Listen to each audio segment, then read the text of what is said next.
Very good morning to all of you. I welcome you all to the first technical session of the faculty development program on design thinking. It is a session 2 of day 1, but it is our first technical session. And we have with us Dr. Anbu and Ramkishan with us. And just a brief profile of Dr. Anbu.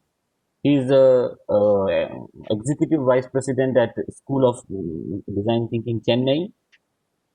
He is BTech Mechanical from Anna University, 1988 batch.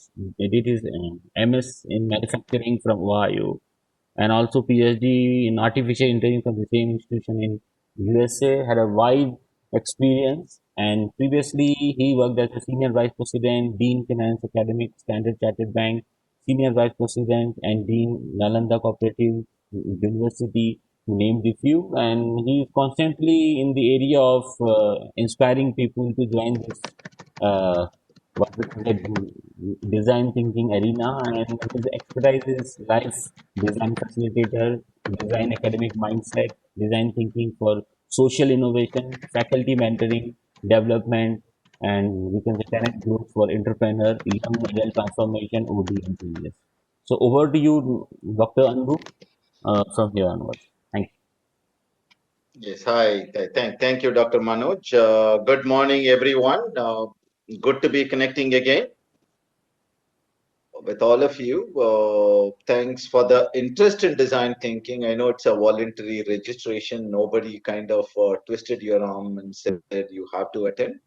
So it's very heartening to know that you have chosen to register and go through this journey along with us in the next 5 days to understand what design thinking is and how you could benefit from applying some of those concepts and tools. And we did hear beautifully from the chief guests and guest of honor in the previous session, definitely from the vice chancellor himself, in terms of what was in his mind as to how design thinking can help to Professor Sarangi and then finally Professor Korwa, right?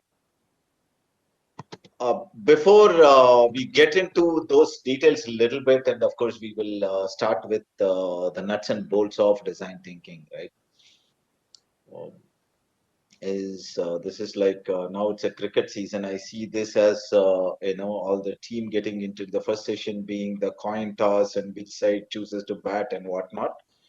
Now we actually start rolling. Yeah, there is action. So, wanted to understand now that you are investing 5 days of your time, which is a lot, right? 5 days of your time that you are investing. Wanted to understand from you all what is in your mind as expectations from us, right? We have certain things that we wanted to tell you, right, as part of design thinking, so that is there. But we'd also like to understand what are your expectations. You could either put it in the chat box, or if you want to unmute and tell us, that's also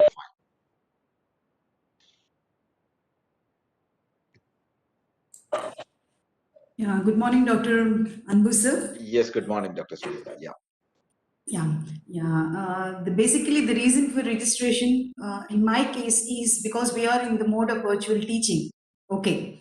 And as observed in the classroom since last couple of months, in spite of telling also students always unmute themselves, close the cameras, though we take them through all the sorts of teaching with the PPT in the form of some video clips showing them, because basically I'm into pharmacy sector where I show them all the manufacturing, like in the way to the possible extent from my side. But in spite of that also, a few students will not be on in the cameras. I don't know how far they are able to understand. That is one of the thing which always goes in my mind. Okay, so what I thought is after seeing this course, maybe something I will learn, something new things.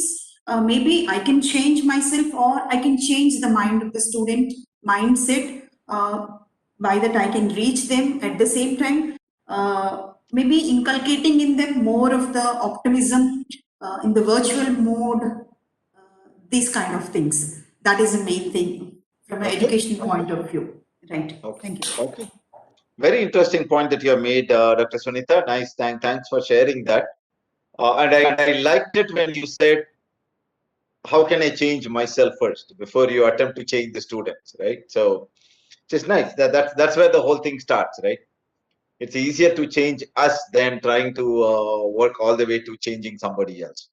Of course, we will see. That's one of the prime focus for the next 5 days is, first of all, to understand. We heard the word from Professor Sarangi on student-centric, being student-centric to professor-centric to research-centric to whatnot, right?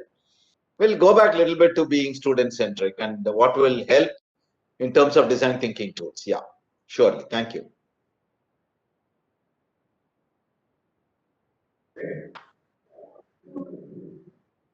Uh, Morning, Dr. Ratnavel. I'm Dr. Balachandra from Shastra University. Yes, sir. My point of view and the reason behind attending this course is that Dr. Punitha said it will initiate or ignite creativity in me first and then to the student as well. And it also goes along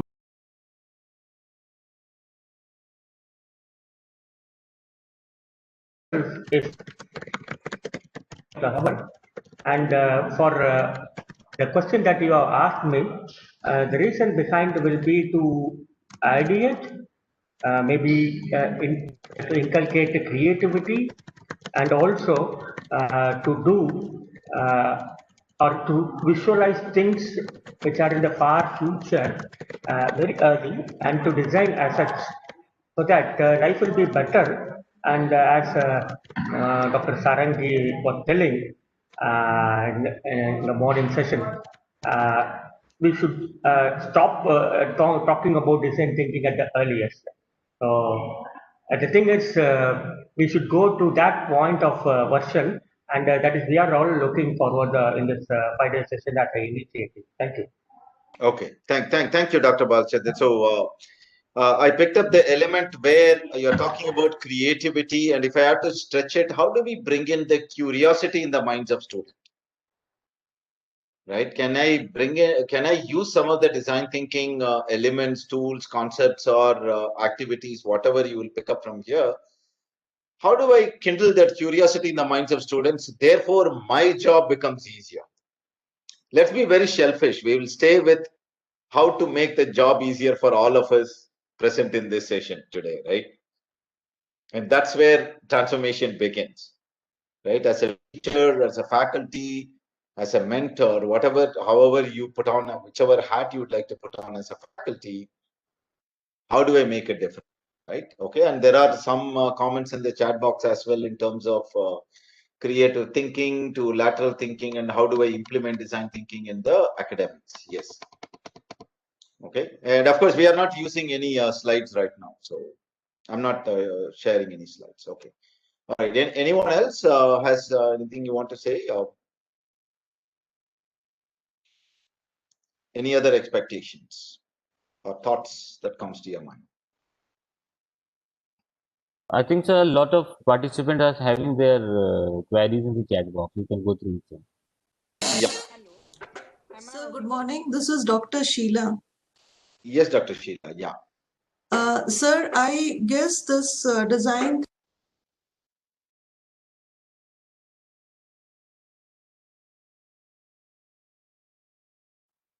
Sorry, everybody went on mute for a second. Dr. Sheila, if you could unmute and repeat. Yes, sir. Am I audible now? Yeah.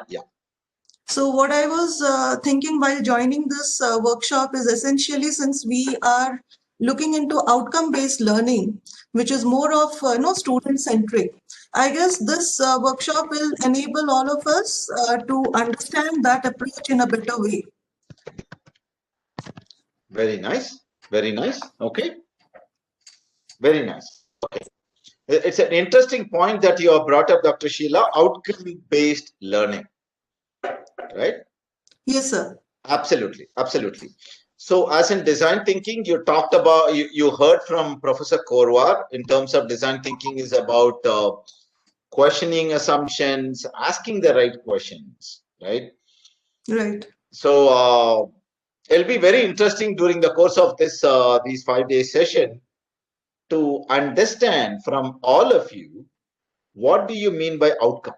What outcome are we trying to achieve first, right? Then will we go into how am I going to drive towards that outcome?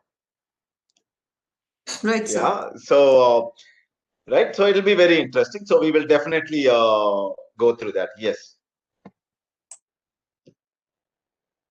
Okay. Anyone else? We move on. One other last comment or expectations? Yes, sir. Good morning, sir. This is Anjali Yevle, Dr. Again, this is Alok Mishra, sir.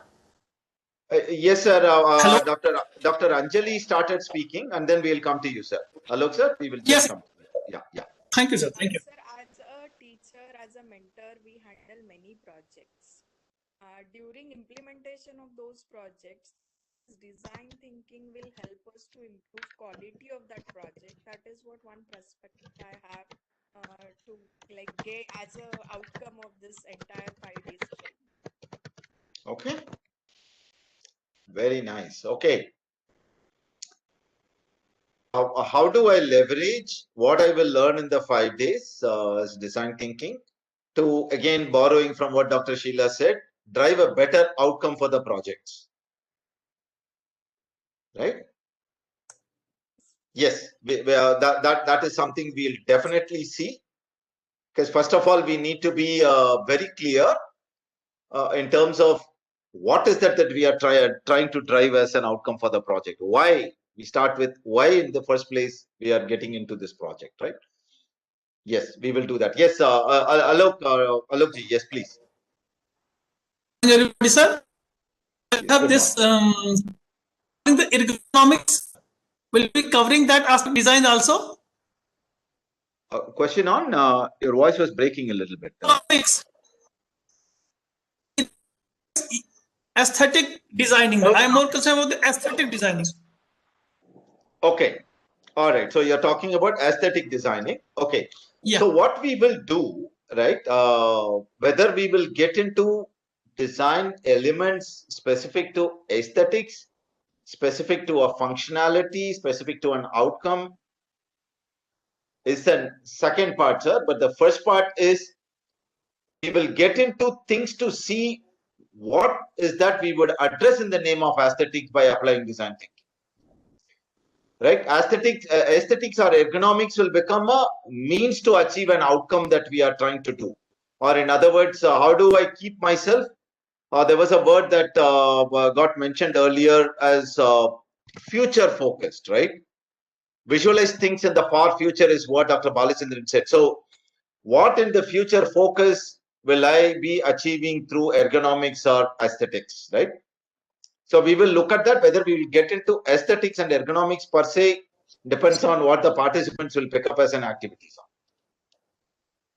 Thank you, sir. Thank you very much, sir. Yeah, thank you. Okay.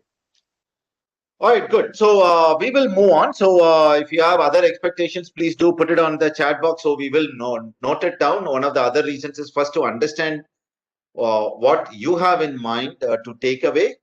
But more importantly, the more you share with us in terms of what you would like to see, whatever is possible, team will try and see that gets addressed. Because like I said, investing 5 days is a lot of time from you and your institution. And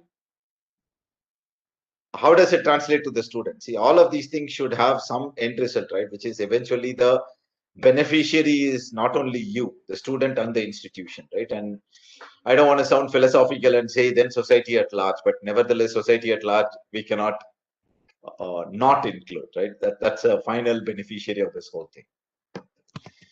Okay, good. So I wanted to go back to the point that, right, you're talking about, you brought about student-centric, right? There was a talk, the mention by Dr. Sarangi, if I can go back to what he talked about, right?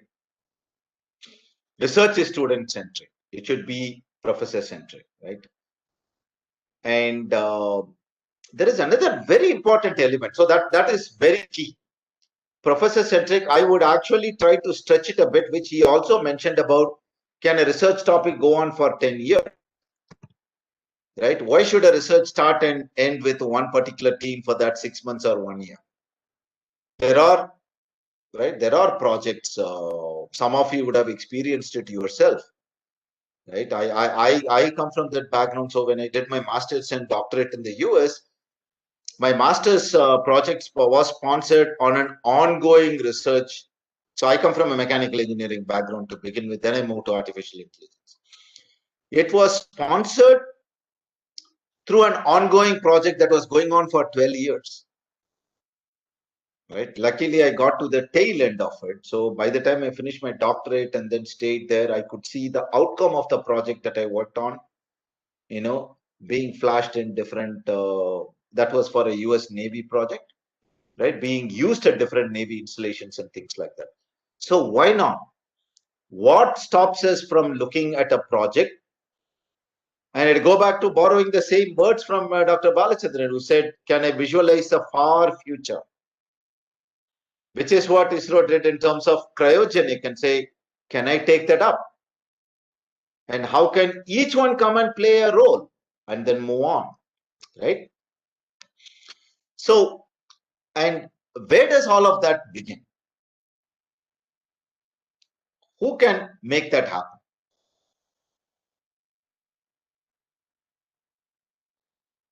You're on mute, Dr. Sunita. Sir, it should be a team. It should be a team. But if you have to point out one individual, who could that be? It should be the principal investigator. Yeah, which is principal investigator, which could be any one of you in this session today, right? Yes. So it starts with you. And if you go back to the other point that he mentioned, which stayed with me, right? When Professor Sarangi spoke about is, he had a huge rallying cry, as we will call it in a management lingo. He said, empower the professors. Empower the professors. Professors should feel empowered to say, go to the sponsoring agency or to go to the chairman of the college or the vice chancellor and say, I would like to start this project where I feel outcome. Again, I'm borrowing all the words from all that you all said. I'm not coming up with anything new at all. I want to drive this outcome. And therefore, this would take 10 years. And here is my plan. I'm seeing the far future of 10 years. Here is my plan. It could be aesthetics, ergonomics, design. I wanted to transform the way things happen when it comes to ergonomics, or the way it's taught, or any other thing in any other field. And that, along with that empowerment, comes a lot of responsibility, lot of ownership. And where do you see empowerment is never given, it is taken. If you ask a management guru, there is never a situation where people will come and say, okay, starting tomorrow, Anjali, you are empowered. So, no, it doesn't come that way at all. You start taking that empowerment, you start acting. So along with that empowerment comes what? The mindset of I own everything, the outcome, including the bad ones, including when things go wrong. I own up everything. So I switch to that mindset of everything starts and ends with me, right? And I can think through clearly, and I can think for the future, for the institution, right? And I wanted to propose certain things that I feel is important for my institution or for the area that I'm working on. In other words, in design thinking terminology, we like to refer to this as an agenda setting mindset. Right? I am not going to stay there as a faculty and keep taking orders all the time. So that's a switch we would like for all of you to make from being following instructions. I don't want to say order taking, following instructions, which roughly translates to order taker mindset, to agenda setting mindset, right? Which is really, really key for the transformation. In our journey of design thinking, about that intellect design arena, which does a lot of software, our primary work is BFSI, banking, financial sector, and insurance. along with the government project that we do, the government e-marketplace. Our journey of design thinking started several years ago because we saw how Silicon Valley succeeds. Why is that one section of one country, one dot in California on the map of United States, can repeatedly become more creative, more creative? You talk about Google, it's there. You talk about Apple, it's there. You talk about Oracle, it's there. Talk about Tesla, it's there. Right? It is not like a talent is not there anywhere else in the world, including it could be in Delhi, in NCR region, in Kolkata, in Bangalore, which used to be called as the Silicon Valley of India. But why is that in one place alone that they have been repeatedly succeeding? To an extent there where the revenue, annual revenue turnover of 3 or 4 companies put together is larger than GDP of many countries in the world. Right? That's a turnover. Recently, there was a statistics about what Tesla's projection is versus the rest of the automobile companies. Tesla is going to beat them. Just one organization could beat the revenue of the BMWs, the Jaguars, and the Toyotas, and the Fords and the GMs put together. Because they were able to see far into the future. They put on the agenda setter mindset and they said, I feel empowered, I take ownership, and I'm going to take the risk. I will fail often, I'll fail fast. But try, I will.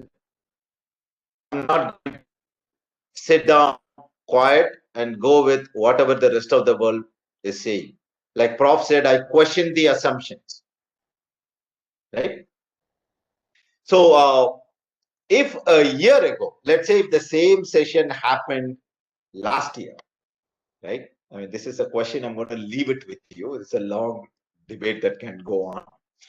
If the session happened, and if we all had to tell you, why can't you all come up with a plan and a framework to completely move to online learning?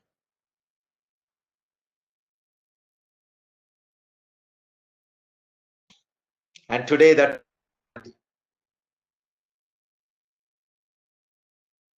don't even regular classroom as much as everybody would love to go back to regular classroom. And it is not like online or digital learning has never been spoken before in any of your management meetings in the institution. At least in some of the meetings that we have been part of, right? Our team has been part of, there has been talk. How can we go into digital learning next wave?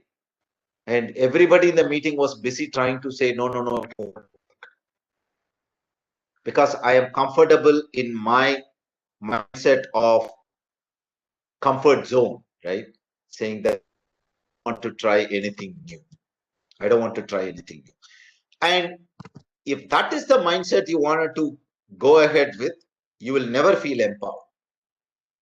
Right? You will never be able to set agenda for the future. Yeah. So that I wanted to leave that thought with you. Of course, we will. Our program will anchor around a lot on the mindset.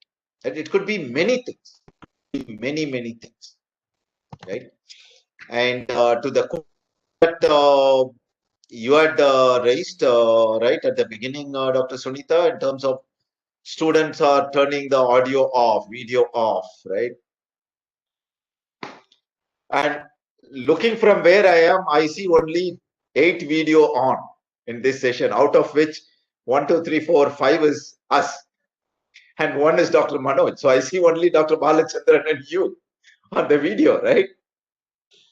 So how do I know people are attending, people are even listening, or people have just put me on mute and they are minding their own business? That's current reality, right? So this is one of the, I would really recommend, suggest to all the participants to take up this as one of your activities during the 5 days to see how do you want to solve it.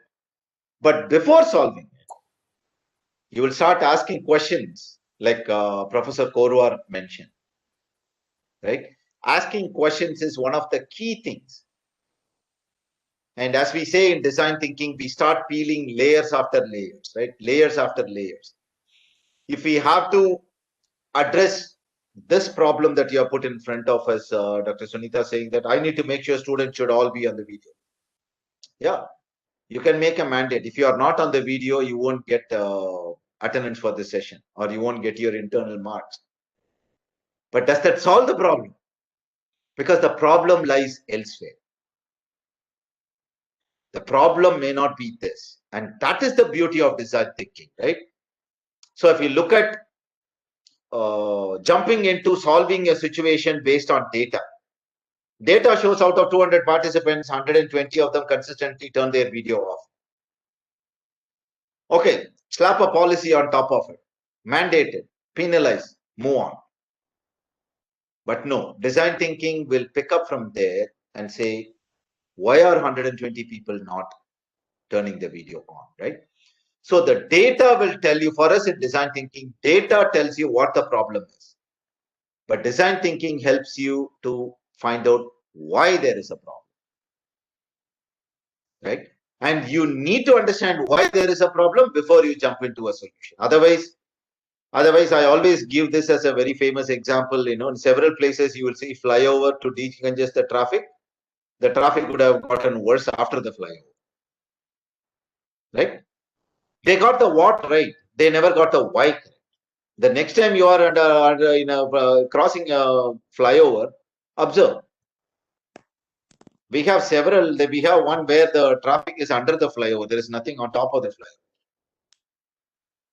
Right. So that is the beauty of design thinking. So it will help you to kind of get to the bottom of the issue.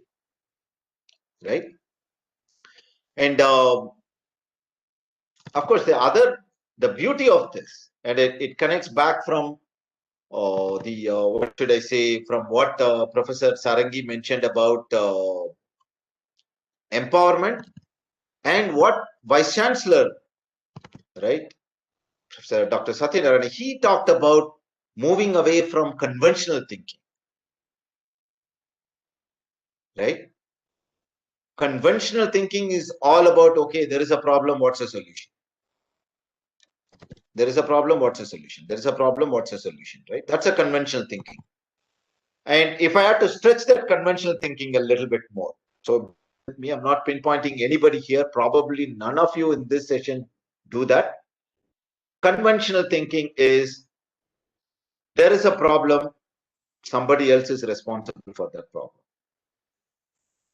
I would like to point fingers to someone else.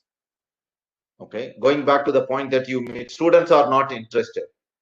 You know what? Our university doesn't have strict policy about students turning their video on. Or our administrative department has not made the attendance mandatory only if the video and audio is on. That is pointing fingers in all other directions. When you go through this journey of agenda setter mindset and preparing your own design mind, right, as we call it, you will slowly realize that lot of transformation happens when the finger gets pointed towards you. Not as in blaming, don't get me wrong, not as in blaming, but as in what is within my control that I can do to change. And that's why I liked when Dr. Sunita said, I would like to learn how do I change myself. Right? I don't want to steal the anchoring that rest of my colleagues are going to do. But the question is, how can I make my session more interesting and more engaging? Therefore, students will come on video and be engaged with me. Right? Howard does their the management program, global management program every year, right? About 80, 90 leaders from across the globe comes. High profile program. I think it costs some $75,000 per participant, right? It goes over a period of 4 to 5 months. This time they did this online, right? Believe me or not, everybody was so engaged till the last session. Not just because it is Howard, but because of the way they kept it engaging, right? So that's the other thing that what design thinking helps you. And finally, right? I want to leave this with you. You're going to learn a lot of things, right? From now on, you're going to learn a lot of things about concepts, about several different tools. One of them would be, have I even understood my student well? Or have I even understood my management well? Only then I can be aligned to what they want, right? Only then I can feel empowered, right? Things like that. And I do see some comments about learning about brainstorming, mind mapping, and how do I take classes effectively and all that. All that is great. We are going to give you indicative approaches and possible scenarios to apply it. But please make sure that you should not feel confined to it and say, you know what, School of Design Thinking told me this is the way it should be done, and I'm going to do exactly that and nothing more. The beauty of design thinking is the tools gives you that boundaryless opportunity, right? We always call it, in fact, our program, flagship program called Unmukt, which is boundaryless freedom, the boundaryless thinking. So expand your thoughts, stretch it. We have done this faculty development program for several faculties from different colleges, universities across India, right? There are universities which drive their entire faculty from NCR region all the way to Chennai. We have a design center at Chennai which is very apt to do mindset change and all that. They felt it is very important to take design thinking to their curriculum. And the beauty of how they adapted to it is in that boundaryless thinking. They're not confined to saying that, okay, Ramnatha, Ramakrishnan, Ramki taught us this, or Satya told me this is the way to do it. So I will do only that and nothing more, right? So just start experimenting. During the 5 days, if you are able to apply some of the things you learned today, if you are able to apply it tonight, tomorrow, and come back and ask the faculties on Wednesday, you know what? You taught us this, I tried this in the session, I ran into this challenge, or it worked this way, right? And that's the beauty of design thinking. Don't get confined by only by what we say. Use this as an indicative approach, and that's where your thinking starts expanding. Okay, so I will leave with that. I just wanted to mention one thing, that I'm a big fan of Bruce Lee, the martial artist, martial arts expert, and he's also a great philosopher. So I happen to be reading a book on Bruce Lee, Be Water, My Friend, written by his daughter, right, Shannon Lee. It seems Bruce Lee has written so many things about how to do martial arts, so much of notes, but he consciously decided not to put a framework around it and publish it, because he says, if that happens, then people will not go beyond what I tell them how to do, and they may not experience their entire true potential. So he said, therefore, I'm not going to put a framework and say, if it is this, you have to do only these 5 steps, right? So that's what comes to my mind when we are talking about what we are going to share with you in the rest of the 5 days, right, friends? So make use of it. We are all here. We can claim, right? Definitely not as close as your expertise, but we have some expertise in terms of working with academics, right? I worked in a university for some time before I moved to Polaris Intellect and School of Design Thinking, right? And Dr. Ramakrishnan Ramani, he has been teaching for some of the faculties while he was doing his doctorate in Madras University. And rest of our faculties, Ramakrishnan, right? You're going to see him, Ramakrishnan V, who's a MIT certified design thinker. He has worked with, he mentors a lot of faculty. So our experience comes from a varied thing. Ramnath Prabhu and Satya, who teach a lot of college students, faculties, and kids also, because there is a lot of learning for us when we do all of these things. So we're going to be sharing all of our experience along with you, but pick things that connects with you and say, I'm going to apply this.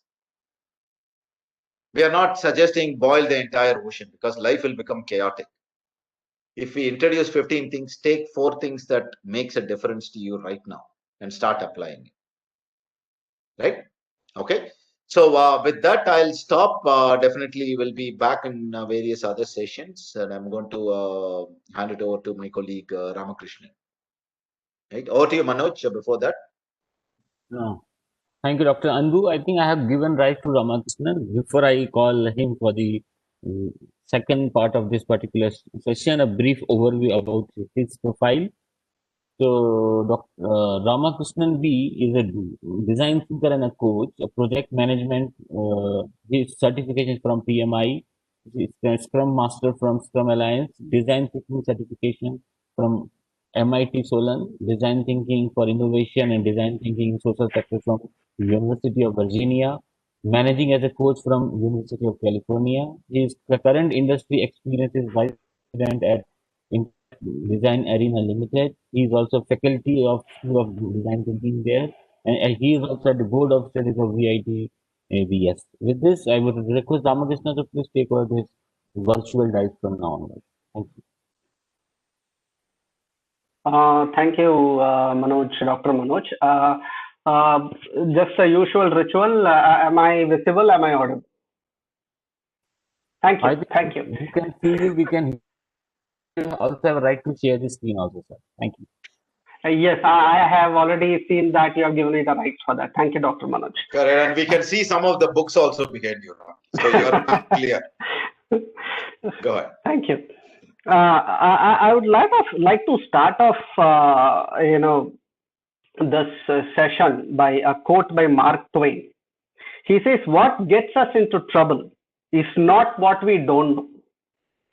It's what we think we know for sure."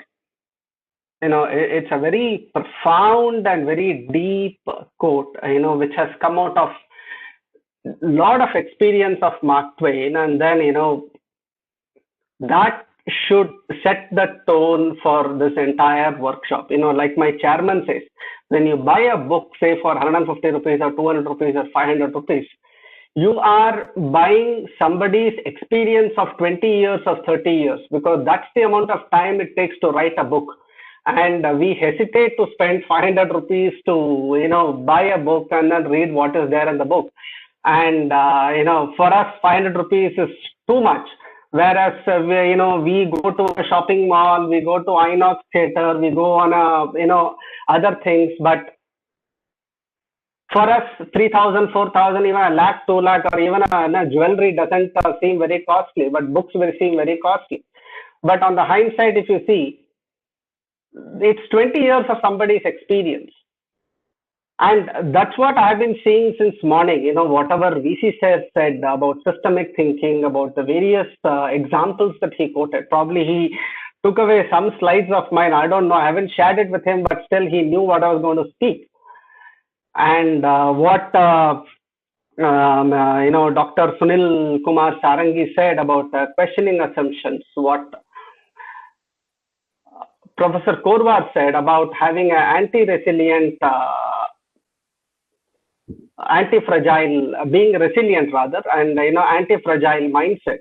And of course, what Dr. Anbu said, shifting our thinking from order taking to agenda setting. Rather than being a yes man, yes sir kind of a person, how do I set the agenda? How do I make my customer my success partner, my strategic business partner?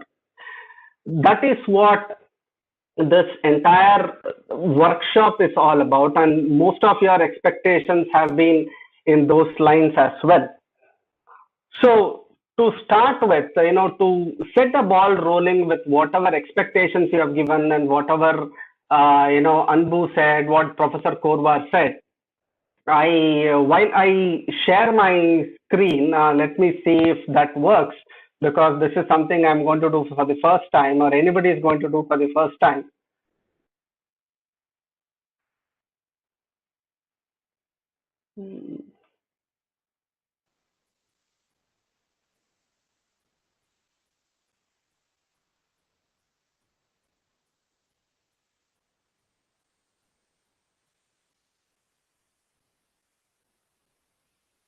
Yes, Okay, the Ramki, you're usual on. ritual. Yes, you're on. Oh, okay, thank you. Yeah. We will start with this question. We are talking about design thinking. Design thinking comprises two words, design and thinking. So what is design? What in your perspective, you have so much of experience, you have so much of knowledge. What is your perspective of what the definition of design is? You can either speak or you can either type it out in the chat. Plan, sir. Okay, design is a plan. Okay. Anybody It's else? an innovation. Okay, design is an innovation. Very interesting answer, because one of a great Creating something. thinkers said, Sir, design means to create something or repair something. Create and okay, improve something. Create, improve some entity, some okay, article. create and improve something. Alok, sir, thank you. Thanks for that. Anybody else? Design is I think, reality and possibility. Reality and possibility. Beautiful. Thank you, Situn, sir. Anybody else? Hello. Yeah. I think Ramki, I just want to come in. In the meantime, you can also go through the chat box. Lots of answers are coming there also. Yes, but the biggest blind spot of sharing screen is going through the chat box. Oh, sorry. Please. No, I get your point, but that's a bigger challenge in any of the tools, whether it is Zoom or Google Meet or Cisco WebEx. It becomes very difficult to share a screen and see people and look what the chat says. Sir, So somebody saying it's a pre-plan of how an idea can be interpreted, the way we organize our ideas. Design means a plan, and it's a model. And there is a great thinker who said design is what we don't see. Right? So that if we see something, if you're very conscious about it, it's a bad design. Right? So that's a design. Of course, whatever you have said is right in your own perspective. That's why I use the word perspective over there. But let us go through the definition of design, and this is the one of the many definitions. I'm not going to say that this is the definition.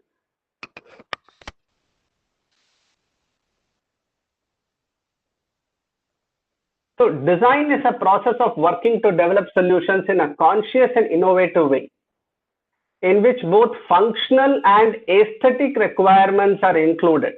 So based upon the user needs. So this is very, very critical here. Some of the operative words here is, developing solutions in a conscious and innovative way, and where both the functional and aesthetic requirements are met, of course, based upon what the user wants. So this is what Professor Korwar also, suggested earlier in the day. He said, don't fall in love with your solution, fall in love with a problem. Most of the time, what happens is we fall in love with whatever we think is right without trying to understand what the stakeholder wants. So that becomes disastrous subsequently, and then it becomes too late to realize what actually has gone wrong.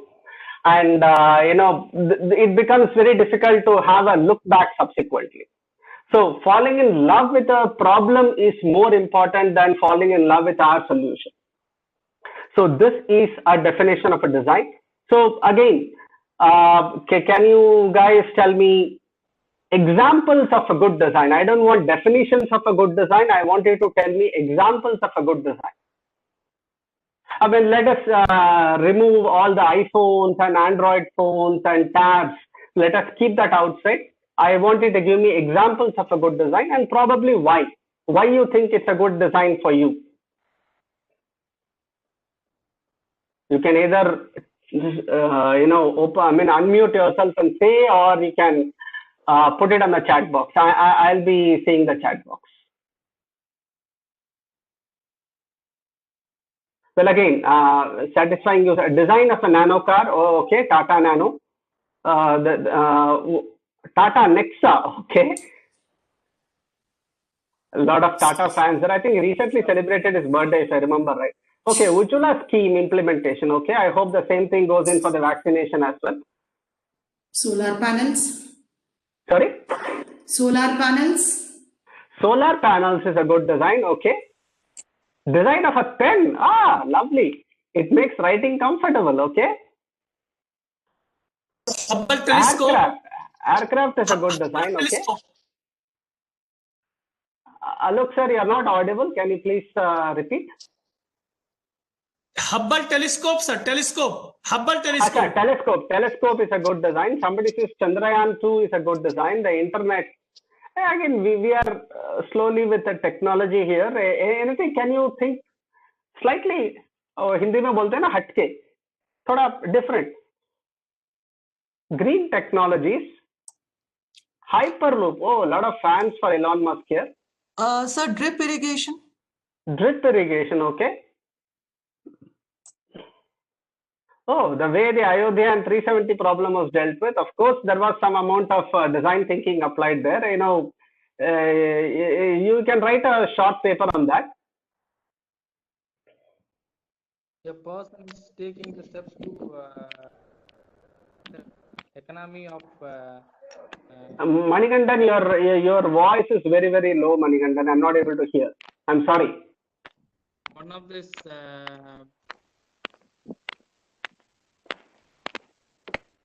the action to improve the lives of their people. Lovely. Panchayat leader trying to improve the rights. Beautiful, beautiful. You know, I think you should look at one of our websites called missionsamriddhi.org. Lovely, lovely. Okay, Sir, Rafale fighter plane. Sir, Alexa. Alexa, oh, lovely. FastTag, conference tool, Zoom. Okay. Sir, I would like to add here alloy cells which are based on aloe vera, which has been recently awarded in the Startup Award. Okay, okay. Okay, the Indian Railways upgraded the lower side berth for passenger comfort. Okay, let me share a couple of examples from my end as well. You know, you can see the safety pin. The safety pin was designed in 1850s. You know, it will be a surprise for most of us. It was designed in 1850s, and this was the original design. Till date, the soul of the design has not changed. The heart of the design has not changed. Probably it has come in some other metal, or it has come bigger or smaller. The cap has some plastic thing to make it a little more fancy. That's the best people could do to improve it, probably improve the sale of it, but the heart of it, I want to use it, I want safety as the name suggests, I want quick usage, I want a lock over there so that the pointed area of it doesn't, you know, poke me. That still remains the same. And for me, this is one of the examples of a very good design. And this is a product. And we can look at a service as well, Mumbai Dabbawalas. Mumbai Dabbawalas is again a very good design of great service. And of course, one of the reasons, you know, I might sound a little awkward here, but one of the reasons for their good design is their low education. Because otherwise, what would have happened? They would have created an app long back, or they would have come up with some fancy solution, and it would have been a great disaster. So they are not moving tiffin boxes. Their purpose is to ensure that hot, hygienic, home cooked food is delivered to the right person on time. That is the purpose which they are striving for. And of course, they are, you know, they have other related activities as well. Any food that doesn't get consumed, you know, for some reason, you know, the food comes back unconsumed, it is given to Roti Bank in Mumbai, you know, so that the food can be consumed by street children. So it goes over there. So the very purpose of you know, Mumbai Dabbawalas as a success for more than, you know, 75, 80 or even 100 years is that. So we looked at some good design. So can we look at some bad design now? I mean, which you have experienced. I don't want third party experience. I want you to give me experience of a bad design.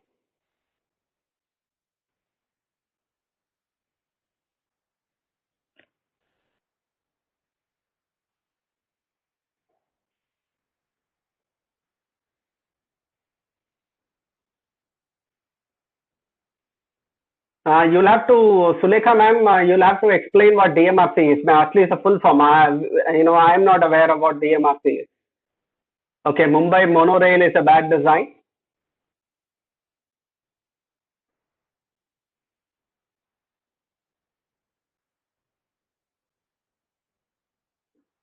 Okay, somebody is contradicting it. See, again, design thinking is all about, two J's here: no judgment and no justification. If these two are there, let us not call ourselves a design thinker. No judgment and no justification. We'll have to respect each and everybody's opinion. Only then you can be a design thinker. You can create solutions as per the definition of design thinking, which we will see, in the later part of this session. Tacoma Bridge, okay, many traffic circle. Anything else which you have experienced? Technology, sir. Technology brings for more things in our right, but after usage of these things, how to manage this? I have purchased for. I have 4 mobiles now. Still, it is 4 mobiles in my hand. Only we use for 2. Rest of 2 is in dead mode, but we can kept it in our house only. How? Okay, disposing of a mobile phone is a bad design. Traffic jam is a bad design. Plastic usage, okay. The doors, those doors. Sir, in my opinion, no design is bad. It may be a failure, but in my opinion, no design is bad. Okay, that's slightly philosophical. I accept your point of view. Sir, feeling of jerk while traveling in the train, sir. Feeling of? Jerk. Acha, feeling of a jerk while traveling in a train. Yeah. Sometimes it becomes an irritant, particularly when you're having a bottle of water and drinking it. It becomes an irritant. I too agree. Yes, sir. Thank you, sir.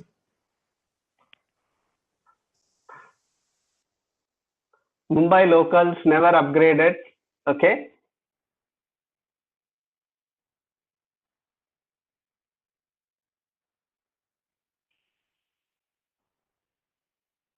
A pen without a pen holder. Yeah, lovely.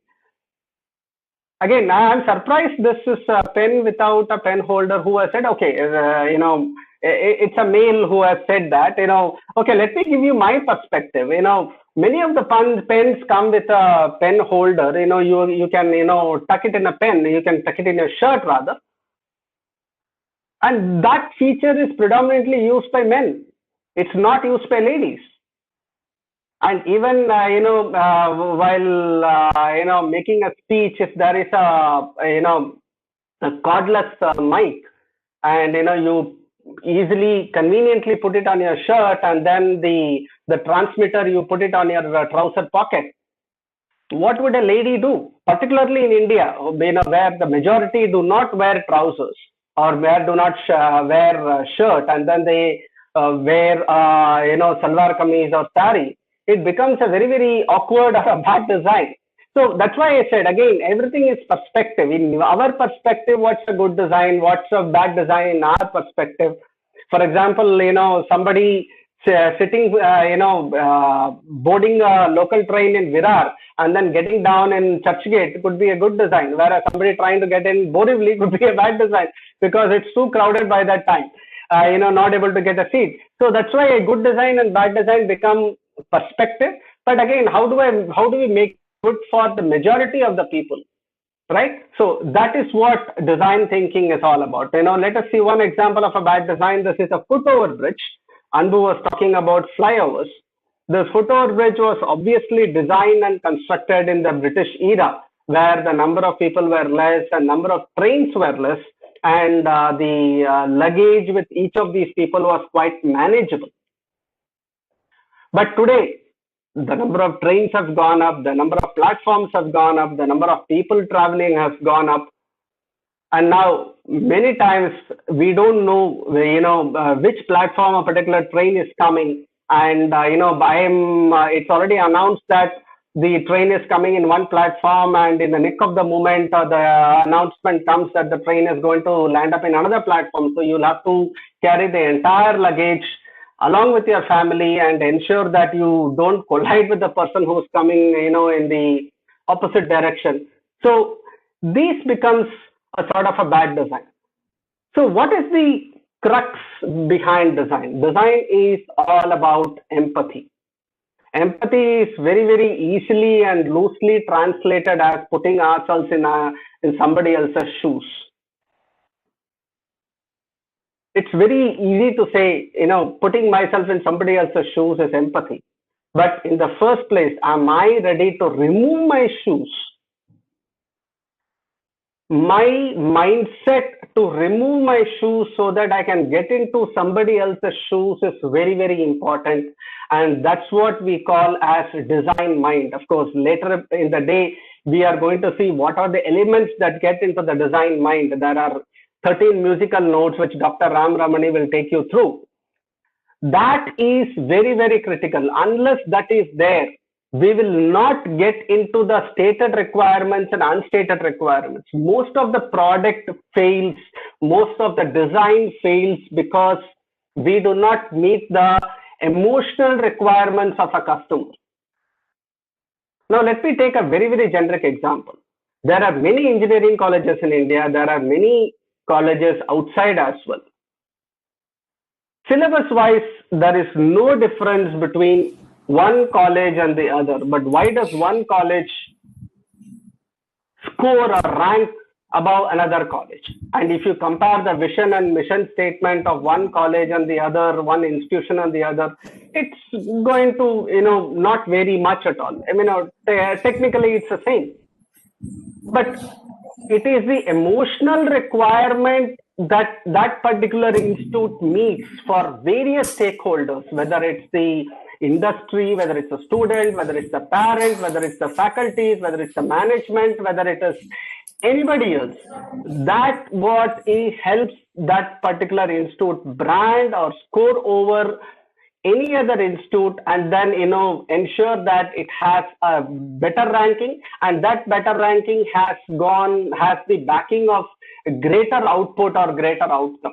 And that is where design thinking helps.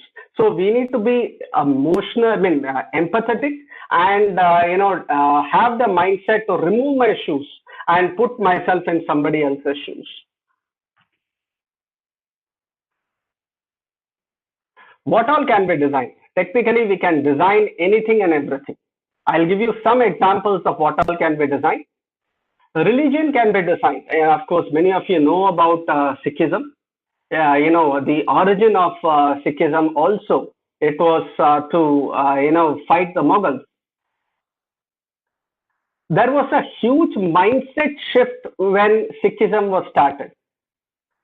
You called up a person named, say,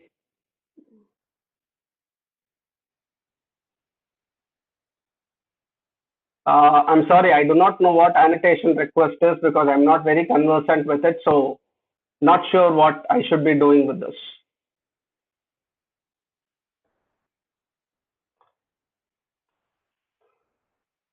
Assuming there is a guy named Pavan and he is inducted into this fold.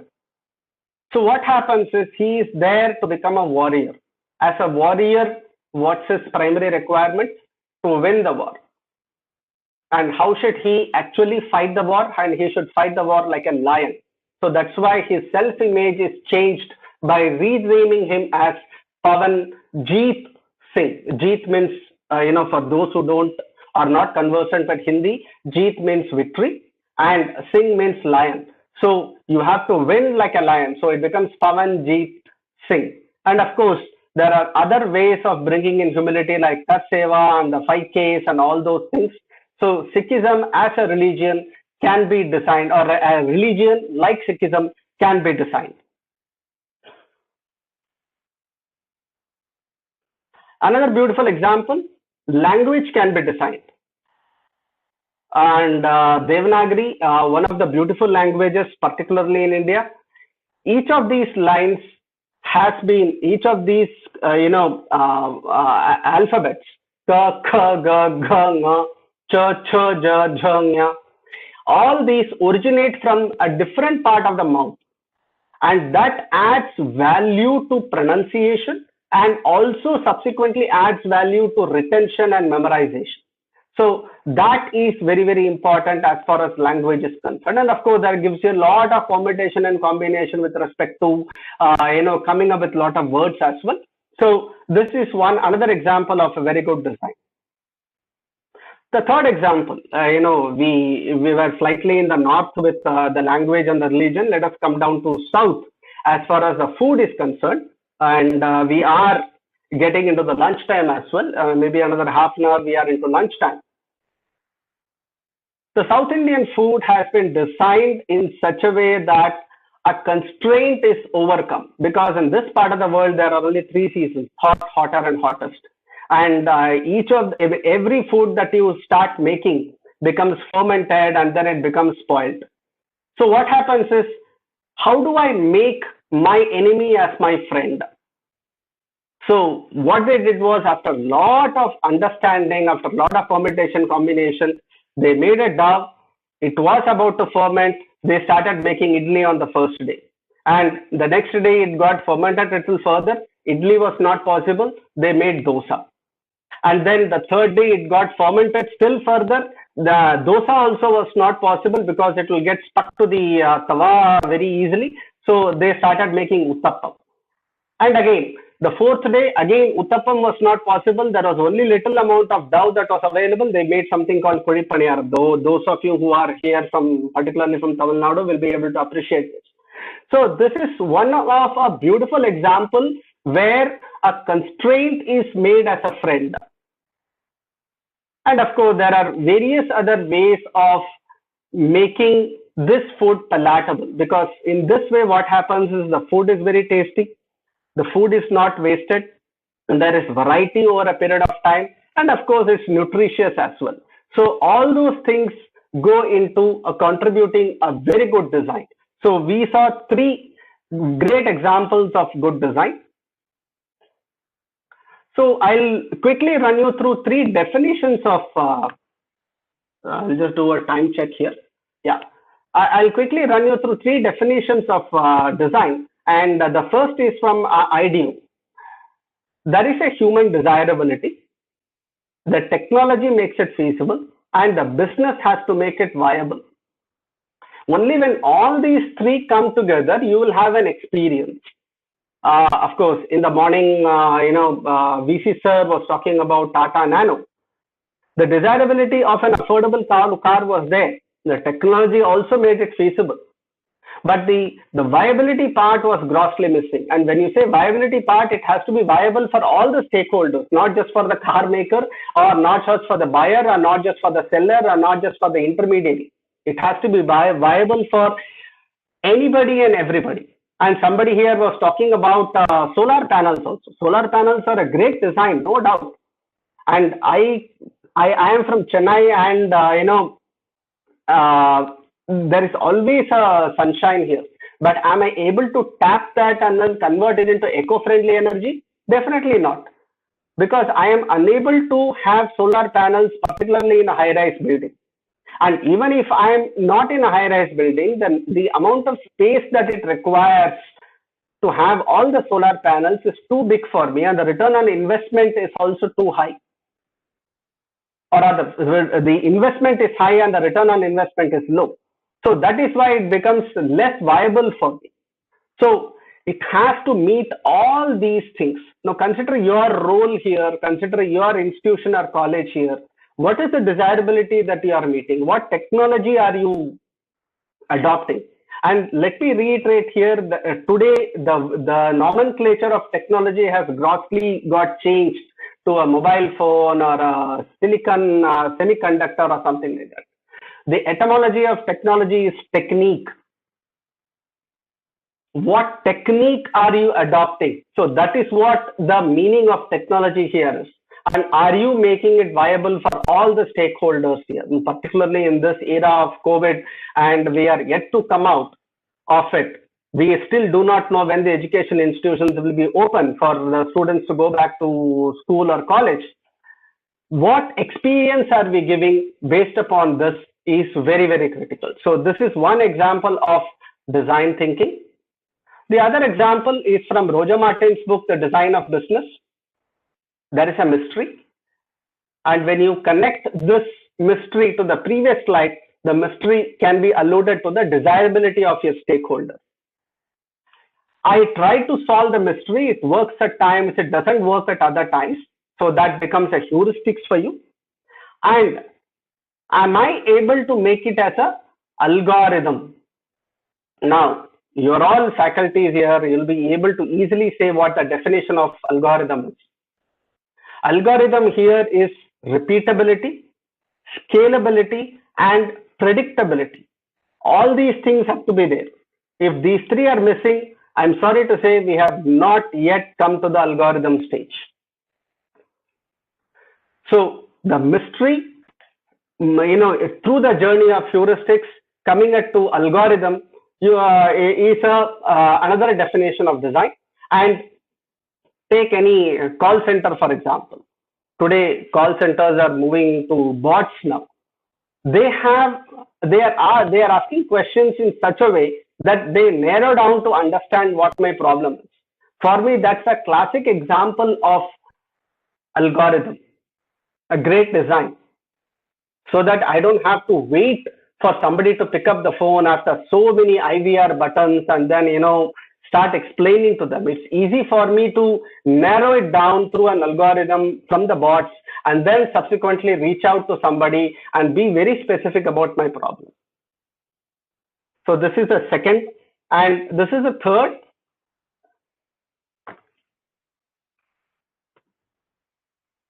This is our in-house School of Design Thinking's in-house definition of design. What is a stated requirement and what is the unstated requirement? The unstated requirements, as I told you, comes with deep empathy, putting ourselves in somebody else's shoes. And it's always emotional in nature. And why are we not able to gather the unstated requirement? And before that, why is the requirement unstated? The requirement is unstated because the requirement giver himself or herself does not know what the requirement is, which we call it as a blind spot. The definition of blind spot here is I do not know that I do not know. The unknown unknowns. When I was talking about the difference between one college and the other, you can compare your college with the IIT or IIM or the NIT or institutes from abroad. There are known knowns which are stated, which are known unknowns are there, which we can easily crack. But it's the unknown unknown. Somebody said Chandrayaan. Chandrayaan had lot of unknown unknowns. One request for information from Earth to Chandrayaan and back took 15 minutes. A lot of unknown unknowns. How do I unearth those unknown unknowns is what design thinking is going to help us. And how are we going to do that? By observing the patterns and anti-patterns. When I say patterns and anti-patterns, patterns is all that is working in favor of it. And it's not working in favor today or yesterday or day before yesterday. It is over a period of time. It could be 6 months or 1 year or even few years. And what is an anti-pattern? Anti-pattern is what is not working in its favor. We have to be very, very mindful about that as well. We always go behind what is working and completely ignoring what is not working. One of the beautiful examples that I would like to quote here is the Nintendo, the Wii, if you have heard about it. It came into existence because somebody questioned, I want to know about those people who do not play video games. And most of the people who do not play video games are elderly people, even above 40. If I'm going to play a video game with my son, I'm going to lose very immediately, and my son will not be interested to play with me subsequently because he knows for sure that he's going to win, and I know for sure that I'm going to lose. The interest drops down. But they created a video game such that even elders can play, and that is where the anti-patterns were put into practice to find out what will make them play, what are their unstated requirements, what are the blind spots. And you'll have to connect the dots within the box and outside the box. As an institute, I always used to connect myself within the box. What is connecting within the box? I am an education institution. I am going to compare myself to another education institution, or I am going to get inspired or idolize myself with other educational institutions. That's the normal trend that happens. I'll give you a very, very classic example. It's a very famous example. It's worth reiterating at this point of time. Arvind Eye Care. Those of you who are from South will definitely know Arvind Eye Care. Arvind Eye Care idolized themselves on McDonald's. When Dr. Govindappa Venkataswamy said, I am going to give the same experience which McDonald's is giving. McDonald's is able to give the burgers to everybody with the same experience to everybody all over the world. Why can't I give that for my eye care surgeon? Dr. Govindappa Venkataswamy did not idolize himself to another eye hospital. He completely went, I would say, berserk to McDonald's. So that is connecting outside the box. So this definition is absolutely holistic. There is a stated or unstated requirement. We'll have to find the patterns and anti-patterns. By connecting outside the box, we will be able to easily unearth the blind spots, and blind spots are mostly emotional in nature because the non-emotional or the functional things are all stated, because this is what differentiates us between us and the competitor. Otherwise, there is no difference between me and the competitor. Then it will boil down to pricing. Okay, this guy gives for 10 rupees, he gives for 9 rupees 50 paisa, let me go for 9 rupees 50 paisa. If we gather the unstated requirement, people will be ready to come for a premium. That is very, very critical. People will see value in whatever we are giving or whatever we are doing. So that's the power of this definition. So we'll move on. Questioning assumptions. I love what Dr. Sarangi said in the morning. Why should it be always student-centric? Of course, we are not going to forget students and then ignore them completely. Why should it always be student-centric? Why can't it be faculty-centric? That's questioning assumptions. I'll give you some examples of questioning assumptions here. A restaurant has menus. Why should a restaurant have menu? Why should I always go and eat what the restaurant has or what the restaurant is offering?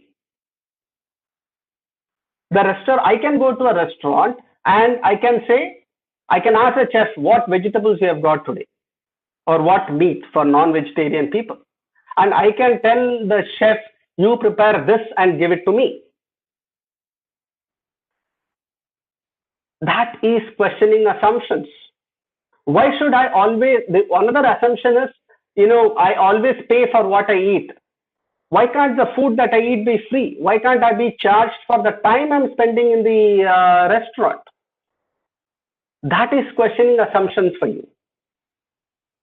Another beautiful example, full payment for purchase of cars. Of course, today we are not aware of it. But there was a time when you could drive a car only when you paid the full money, and then you could only then drive it out of the showroom. And the then head of General Motors, Alfred Sloan, he said, why should somebody pay the full amount? As long as I trust that person that he will continue to pay me, let him give me a token amount and let him take the car. And that is how the installment concept started, and today it's a norm. And today installment concept is there whether I buy a mobile phone or a geyser or anything and everything for that matter. right? And of course, the patient has to come to the hospital. Going back to my previous example of Arvind Eye Care. Arvind Eye Care did not say the patient has to come to me. I will go to the patient, because the mission statement of Arvind Eye Care was eradicating curable blindness. If they have to succeed in their mission statement, they cannot sit at one place and wait for the patient to come to them.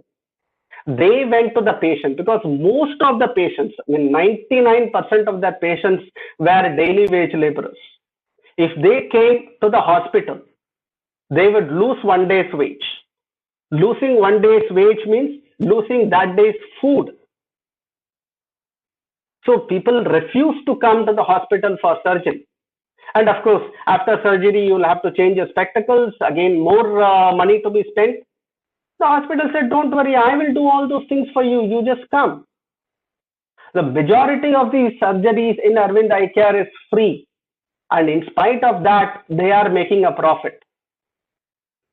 In spite of that, they are making a profit. For those of you who are interested in reading books, there's a book titled The Infinite Vision, written by the granddaughter of Dr. Govindappa Venkataswamy. Please read that book. And I'm sure you'll be inspired like me as to how you can do a lot of things by questioning assumptions. One homework for you: what are your assumptions? As an individual in your role, what assumptions are you making? This requires deep reflection. You can't do it in, say, 5 minutes or 10 minutes. It requires deep reflection. So, what are the elements of great design? It is simplicity. It has to be simple. It has to give me a good experience. It has to be frictionless. It has to be efficient. It has to reduce complexity. And above all, it has to question assumptions. And all these things will come out of empathy. So, we saw about design. So, what is design thinking?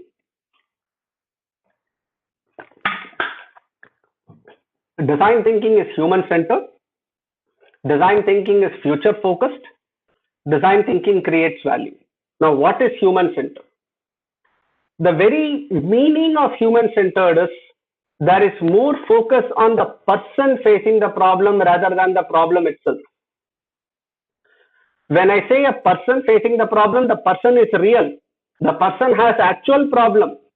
I am not going to treat that individual as a segmentation of income or a gender or a grade in society or whatever it is, or a gender or whatever it is. So human-centered is all about real people, the actual problem they are facing. Sometimes there is water scarcity in Chennai. The kind of problem that I face is completely different from the kind of problem somebody else faces in a slum area which is very close to my home. But the problem is the same. Now, if government thinks, or if somebody comes up with a solution saying that, okay, water problem is the same, then they are absolutely wrong. It has to be dependent on the person who is facing the problem. And it has to be future focused. As a design thinker invents tomorrow. He invents for tomorrow. And he creates value. Right? So that is why design thinking is both an art and a science. If it is just a science, then what happens is we can have a bot tomorrow and then we can easily fill up all those templates and say, design thinking is done. That's not the way it is to be done. Design thinking is an art. The more you do, the more insight you get. Design thinking is all about insights.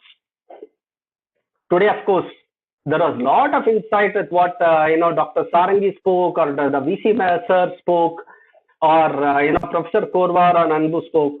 There was a lot of learning for me. When I say learning, as a design thinker, I don't necessarily mean a skill or a knowledge. It's the insight. That insight is what drives me more and more into design thinking. I might see a particular person or I might see a particular problem the same way always, but there will be a a bulb, that bulb, that light will ignite a very, very deep inside. And now, bulb again, whenever in a comic books, when there is an idea, the bulb always glows. I have always thought about why does a bulb always glow when somebody has to depict an idea? And after a lot of discussion and research within the team and outside as well, I probably come to realize that there's a connection between two filaments. That connecting the dot is what gives that to that light, and that is why the bulb is there. And we, even though we have LED bulbs today, we still depict the old bulb only for ideas, right? So that is what is design thinking.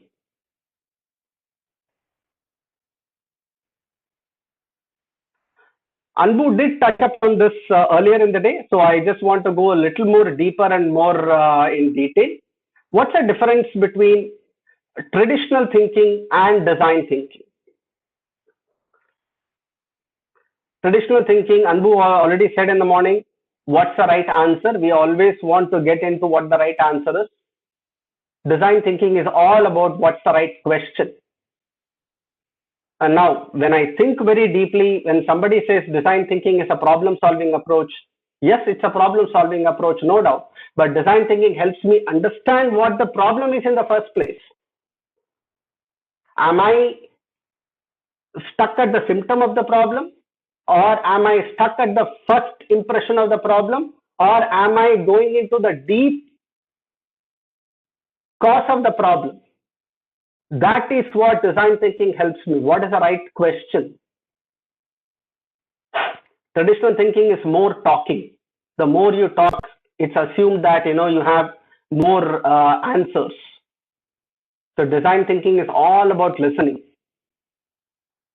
Listening is fundamental to any tool that we are going to see in the next 5 days. Design thinking and listening is a fundamental to all the tools that you are going to see.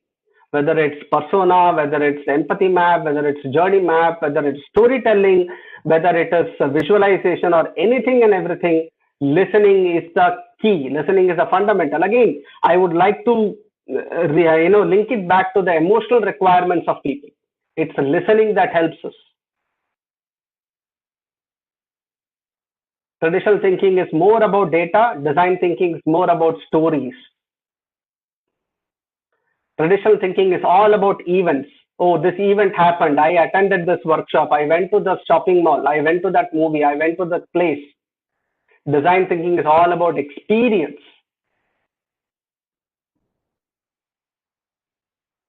Traditional thinking is talk about facts. Design thinking talks about feelings. Now, if you see on the right-hand side, on the design thinking, anything and everything that you see on the right-hand side, which is on the board, is human-centered. Somebody is listening, somebody is narrating the story, somebody is talking about their experience or feeling. That is absolutely critical. More than 1.5 years back, there was a lot, before the pandemic started, there was a lot of talk about, the recession in the automobile sector. Or there was a hue and cry from, manufacturers saying that people are not buying. So there are various versions of reasons coming up saying that, it is because of Ola and Uber, it is because of GST, it is because of, people don't want to buy cars. So many reasons came up, but it was their own data that they were talking. They were not talking about somebody's feelings of buying a car, somebody's feeling of buying a second-hand car. What is a lender trying to communicate about this? What is an insurer trying to say about this? What is a reseller trying to tell about it? That is human-centric for you. So design thinking on the right-hand side is all about human-centric. And design thinking is a team sport. It's not an individual thing. Design thinking is a team sport. There has to be a lot of perspectives. And now I have great respect for Indian Constitution to whoever has written it. There are two houses in Indian Constitution here. There is a lower house, the Lok Sabha, and the upper house, the Rajya Sabha. The lower house is all about people elected from by us, who are part of us. But the upper house is all about nominated people. And who are they? He or she could be a cricketer, actor, industrialist, scientist, anybody and everybody. And we need to understand their perspective as well. Somebody was talking about Article 370 or triple talaq. I need to understand the perspective of a scientist, of a cricketer, not just the elected representatives who have different ideologies.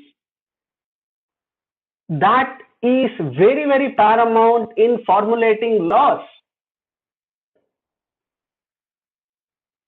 So I have great respect. Somebody who wrote it, I mean, it was a group of people who wrote our Indian Constitution. They were all design thinkers. I bow my head to them. That is design thinking for you. Well, with this I conclude. I hope I have not taken too much of a time or bored you. So if there are any questions, I'm ready to take. And of course, these slides will be shared with you. So you don't have to worry too much.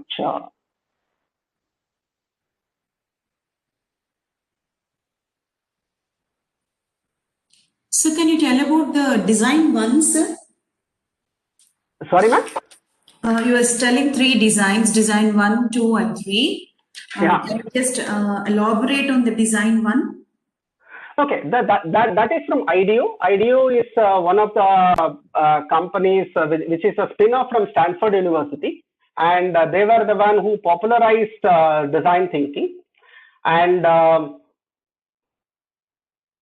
they started somewhere in 1970s, 1980s, and they started a company, and then subsequently it became IDEO.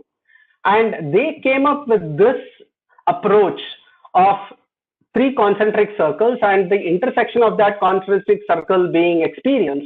And those 3 concentric circles are human desirability, technology making it feasible. Again, technology, I repeat, is a technique, and business making it viable. All these 3 coming together. And needless to say, it is a human desirability which is a starting point, though the diagram doesn't depict which is a starting point, but still, needless to say, it's a desirability. Me falling in love with somebody's problem is more important than what solution I have got. So that is what it's all about. Thank you. Yeah, somebody is asking about design thinking process. I think you'll have to wait. Design thinking process will be shared with you, and it will come in the course of the workshop. So if somebody else has a query, you can unmute yourself and come in. In the meantime, for the participants, the attendance link has already been shared in the chat box. So feel free to come in author with your queries. Yeah, and the author of the book, yes, Infinite. Go ahead, Ram. Yeah, sorry, Dr. Manoj. It's not infinite mission; it's infinite vision. And if I remember right, the author is Maya Shannon. Infinite vision. So nice. Sir, Professor Ramashnan? Yes, so please go ahead. Yeah, Manikandan, so please go ahead, sir. You can keep your video also on. And it is gives more insight on this design thinking.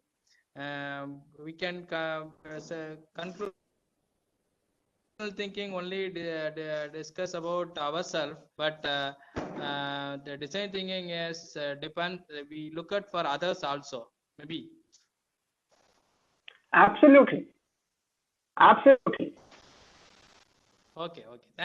Thank you, sir. Thank you. Professor, I have a question. I'm Dr. Balachandra. Yes, sir. Yes, sir. You have been telling about the assumptions, but most of the time when we go along with the assumptions, there are few wrong assumptions as well. So how to eradicate a wrong with that of a right will be a better version. And if you can throw light on that, it will be fine.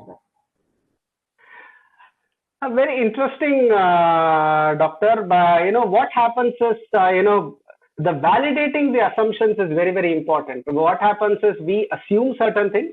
We know we have assumed it, but we do not have the courage to, validate it. that validation of that assumption is very, very important. So in the post lunch session, you are going to hear about 13 musical notes, and there is some design thinking process that's going to come. So your question will be answered in parts over a period of time. So I would like you to hold on to that question until the end of this workshop. It's a very valid question, no doubt about it. There are a lot of elements that are applicable there. Thank you. Hello, sir. Good Yes, afternoon. Sukrit, please go ahead. I'm I am a student of undergraduate mechanical engineering. Sir, nowadays we are going for many placement scenarios, and the core industry has taken a big hit in this COVID-19, and they are either firing old people or training them to tackle the new things, and they are searching for new talents. So, sir, how can we convince them that design thinking is what they need for developing their industry? What they expect from us?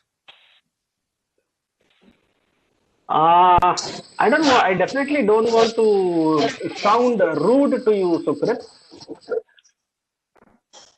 The starting point is applying design thinking on ourselves first. What is my requirement in the first place?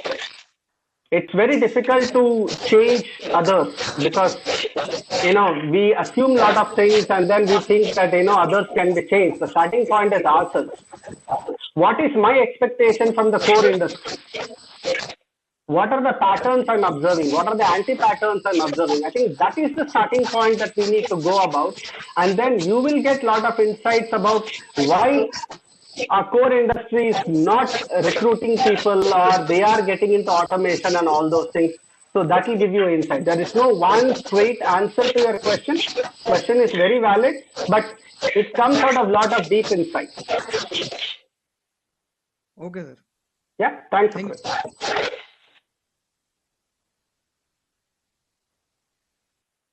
Okay, anybody else wants to come in here? Or shall we end this session? Anybody else? I think, Ramki, you have answered almost all the queries, I guess. Yeah. It was a wonderful session. Your PPT was absolutely fantastic. Sir, I Many have people posted are a asking question. Can you read that? Yeah, okay. You please go ahead. Ma'am, you please go ahead. I have posted the question that do you think that design thinking is required in terms of incorporating Indian heritage in education system? Because we have enough number of petitions against the history syllabus on change.org.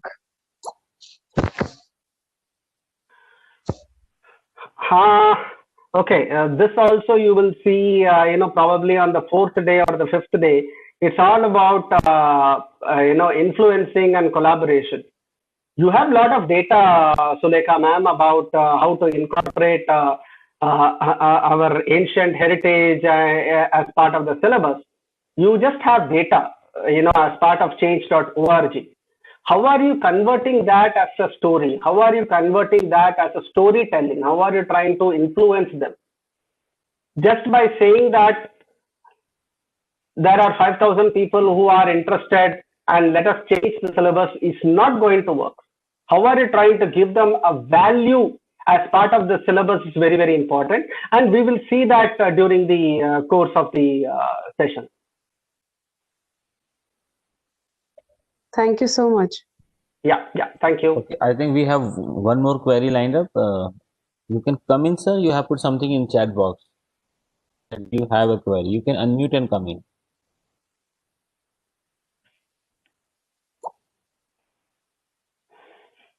Ramki, if you can see the chat box. Yeah, I can see the chat box, but I think the question is yet to come up. Yeah, I think it's M. Whole Ladar. He's saying that, okay, how to use design thinking for, we will wait for it. Making our own company or startup. Okay. That's a 5-day workshop in itself. That's a separate workshop. You can say, how will it lead to innovation? Something like that. Yeah. So, my only one question to you, Holadar sir, is what problem are you trying to solve? Are you very clear on what problem are you trying to solve? If you are very clear with that, then I think the rest of them will fall in its own place. Ramki, if I may just quickly pitch in, I would request Howlad sir to wait till the second session tomorrow to directly help answer his question. Yeah, great. Oh, that's fantastic. That's fantastic, Ramakrishna. So nice. Then somebody's asked, so there are some few queries lined up in the chat box, sir, if you can see. How to increase creative thinking in education? I think Prakash, by making them ask questions. And again, I don't want to sound rude here. As a faculty, am I encouraging my students to ask questions? Do I have the courage to make my students ask questions? What assumptions am I making in not allowing them to ask questions? If you make them ask questions, you will definitely make them create. Or you will flower the creativeness which is already there, which is suppressed in the student. True, true. And Ram, if you just allow me, I will, with my little 15 year of teaching experience here, my submission would be, sir, don't answer the query of your student at one go. Just ask that person to refine his query. If you can ask 2-3 times, I can say from my experience, majority of time they get their own answer. Asking the right question, they reach to the solution. They have the solution with them, but they are not able to reach to that. If you can encourage, don't answer them straight away, just encourage them to reframe. What do you want to ask? Can you just slightly elaborate on that? And why not this? And if you answer them in the very first day, then you stop them in learning. But if you just hang on with them for some time, majority of time they will get their answer. Absolutely. You have beautifully nailed on its head the second point that we always harp upon. The first was listening. You talked upon dialoguing. Dialoguing is all about what is right and not who is right. Most of the television debates are all, discussions or debates. I am right, you are wrong. But design thinking doesn't require that. Design thinking requires what is right.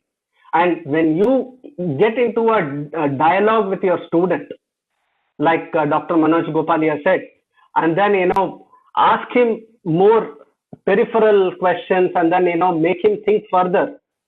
The questioner, the quest inside will answer by itself, and then, that will be a great way of answering the question or supporting the student. Lovely, Dr. Manoj. Thank you. Thank you. Thank you. I think there is one very long query lined up in the chat box. If you can see, technically, if you can go through it, there's no point of reading it again. Technically, we use assumptions, prototype, and repeat, but how do we put to use in humanities, especially in law department, from developing the practice as a lawyer, sir? Please hold on to your question. The question is valid because it's too soon that we have these questions, and the rest of the sessions will answer for yourself. That's what I would like to say. And if you still have the question, we will definitely answer it on the 5th day. So I think, Ramki, we are going in the same fashion. When I was there on your campus, the first we're having a lot of queries. We don't want to hold on till the further session comes.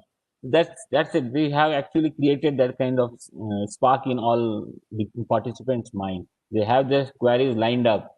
So all the coming speakers will have to take care of all these things. The flood is on their way. So yes. Yeah. Thank you. Yeah. Thank you. I think with this, it is already 10 minutes past 1. It's lunchtime. So thank you, Dr. Anbu. Thank you, Ranki, to be here and sharing such a wonderful session. And I think you are always there, not frontly, but on backside, because a lot of speakers from your school will be coming here. So if there is some query comes, we will bother you again as well. And I think Dr. Anbu will do one session on life management, so that we will also see. And for participant, our last session for the day will start at 2:30 sharp. So be on time. And once again, thank you all for being here and have a nice day. We'll see you at 2:30. Thank you so much. And the attendance link has already been shared. Those who are not punched it yet, kindly do that. Thank you so much, Dr. Anbud. Thank you, Ramki. I could see Ma'am Hema is also Thank there. you. Thank you, Ma'am Hema, to be here. Thank you. And we'll Thank you. take a break. Thank you. All Nearly the an best. hour something. Thank you. We'll take a break for an hour for Thank lunch and then we make our tea. Thank you. Thank you, Ramnath. Thank you, everyone. Thank you. Thank you.